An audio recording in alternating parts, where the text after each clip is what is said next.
Good morning, everybody. It is August 16th. This is PubPack 378, another Core Set 2019 booster. And, yeah, here I'm going to ramble about a very weird story. It's not important. The stakes are incredibly low. But it does seem to be an actual conspiracy. I mean that in the literal sense. A conspiracy being just any time people try to secretly commit a crime. Like, if there's more than one person trying to commit a crime, that's a conspiracy. We've seen video of, or at least stills, I haven't seen video, but I've seen the stills of these two guys allegedly walking a pallet of magic cards right off the dock at Gen Con, the loading dock. And that's the story. And so right now, the story, as being reported by Yahoo News, is two game designers walked off with a pallet of stolen cards, right? Two game designers used their reputation as game designers to gain access to a loading dock and then just stole a $5,000 pallet of cards. Whatever. It doesn't even seem like the cards would be worth much. I don't know what they are, but I'm assuming it's modern. And modern is fucking worthless. So you have this weird kind of narrative. Okay, cool, game designers. I guess their game failed, so they tried to... Except there's a timing issue. Daybreak Chaplain, Scholar of Stars, Talons of Wildwood, Duress, Angel of Dawn.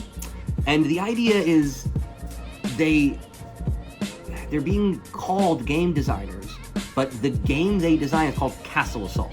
The most generic sounding game in the world.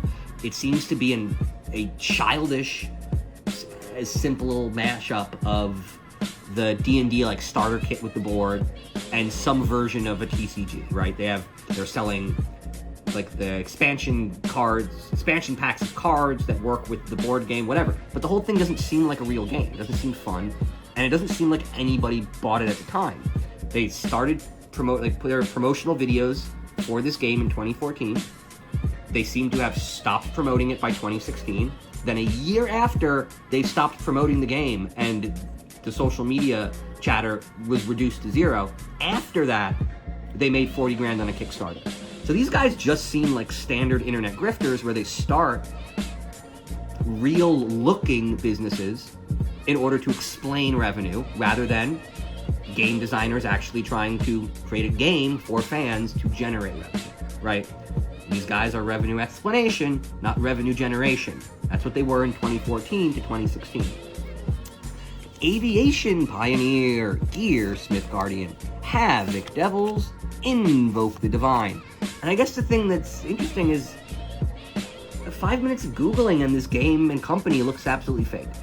The company that these two guys started is called Momentum Volsk. MomentumVolsk.com is now an AI-generated blog that is a series of fake guides for fake strategies in games that don't exist and never have and never will.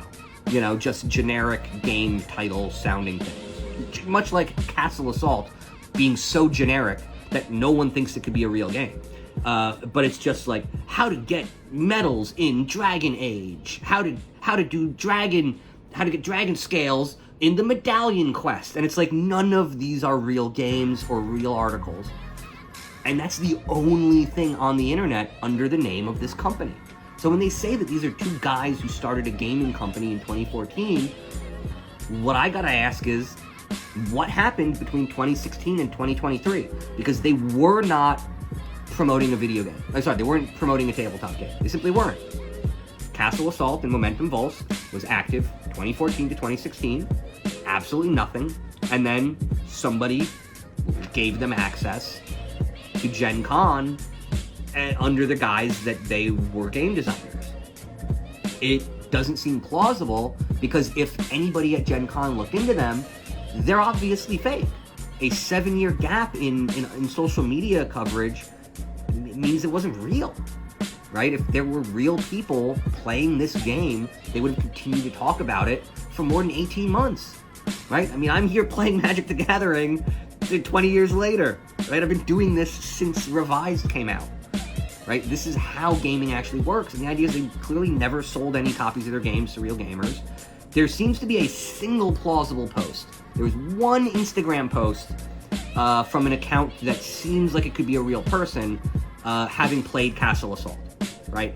Imagine that. Imagine literally finding the one post, right? It actually makes it look faker that there's only one. Skeleton Archer, Aegis of the Heavens, Poison Tip Archer, Declare Dominance, and Infernal Reckoning. And so I just think it's weird that we have, this is like the shallowest version of the media I've ever seen, because a 7-year gap means that you don't have that job anymore. I mean, literally, I can't imagine somebody saying, you know, oh, hey, you know, this guy, he works at Target. And it's like, you know, I worked at Target for 2 years about a decade ago.